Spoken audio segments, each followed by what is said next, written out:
السلام علیکم دوستو، ایک چھوٹا سا مزاحیہ قصہ پیش خدمت ہے۔ راجپوتوں کا ایک قبیلہ ہے جس کی عورتیں اپنے خاوند کا نام نہیں لیتی۔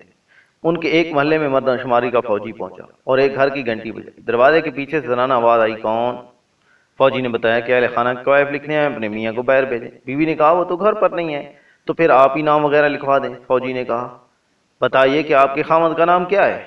وہ تو میں نہیں بتا سکتی، عورت نے جواب دیا۔ فوجی نے کہا یہ بہت ضروری ہے، ہم نے گھر کے سربراہ کا نام ضرور لکھنا ہے۔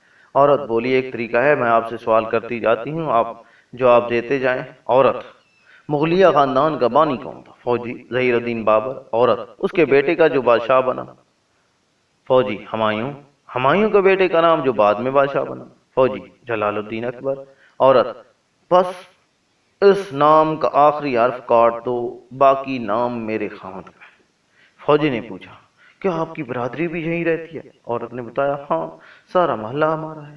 یہ سن کر فوجی نے واپسی کا راستہ لیا کہ پہلے میں تاریخ ہند یاد کر دوں، پھر جہاں آؤں۔